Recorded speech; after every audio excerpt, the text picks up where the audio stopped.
Hey everybody, it's Josh at Walnut Ridge.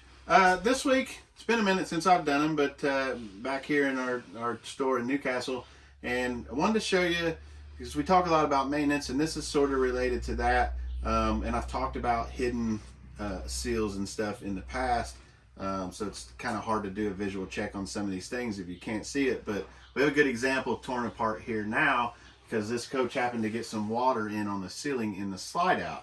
So very important, if you ever see any kind of evidence that water has gotten in, or actual water if you see it, but mostly you're going to look for discolorization. Sometimes on these wall panels and ceiling panels you start getting some bubbling, or even like the seam tape stuff could start to pull loose from the adhesive that's on it. But the reason this one happened to get some water in, and we have the center support pulled down now, but you can see there's discolorization on the center support where the staples were in it, and then a kind of a line on there where it was on. Luckily we've caught this early enough that we can get this dried out and we're not gonna have any problems. But what's happened is water has got through or over, somehow got past the water dam that's on top of this slide out. And if you look, just while we have this torn apart from running this slide out, you can tell that for one, the wipe seal doesn't always flip. So if I go down here, you can see how it's just kind of hung above the water dam here, but it has flipped over here. There's two seals on this. There's a double wipe seal. So this is the inner, there's another one on the outside. So if it's doing the same thing as this, what you're doing is creating a potential spot for the water to be able to get through, because it's not, you know, flush and a nice even seal all the way across.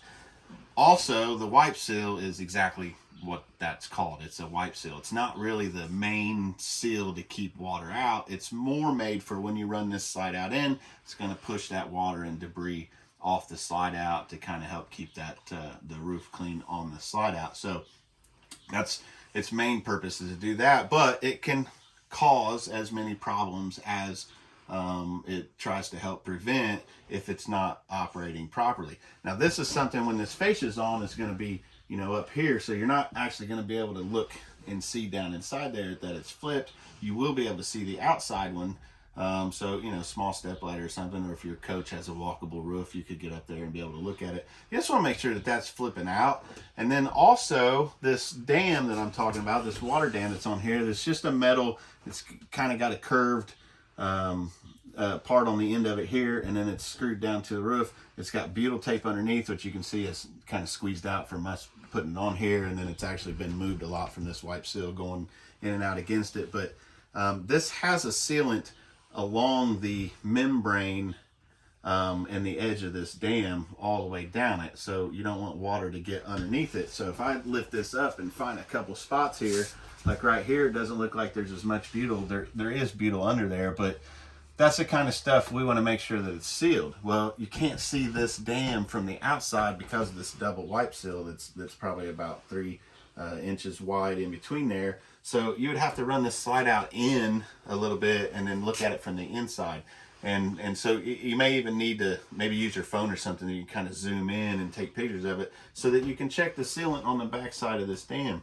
You're going to get gaps and voids in there just like you would on any other sealant on the outside, like your trim rails and your compartment doors and windows and whatnot. So that's something you need to look for too, because get a heavy enough rain, maybe you're not sitting perfectly level. If the water's trying to run to the inside and it gets past this dam, and not necessarily through it but over it, if it's a heavy enough rain, especially if we had a spot where the wipe seal hadn't flipped, now you've created kind of a funnel for that water to get in. Then it's going to get in that ceiling panel. A lot of times you'll see it drip like kind of right in the middle, where the two ceiling panels are going to be seamed. That's where the water's going to finally find its exit point. And then that's where you'll see the damage or evidence of possible damage.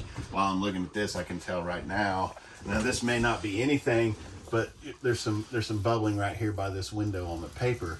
That typically means it's had some kind of moisture get in behind it, and you can kind of hear it as I go on. Maybe you can hear it on this video, maybe not. But you can feel that it still feels really solid. So this could be just a result of when they cranked that window in, it kind of pulled that paper, or when they cut the hole out, maybe it loosened that paper a little bit. But that is something you would look for. If you see something like that, you're going to want to go outside and make sure everything is sealed up and that you're not getting water inside, because that's the worst enemy of your camper is water getting in where it doesn't belong. So just yet another maintenance thing to look at. Obviously, if you don't feel comfortable in checking it yourself, we'd love to do it for you. We can get up there and look, and all of our guys, being trained technicians, are going to know how to look for this stuff to see if we have an issue, and then maybe we find it before you have a real problem. Get it fixed, and then not ruin any of your camping trips for the year and the seasons to come. So hopefully this will help you. Thanks.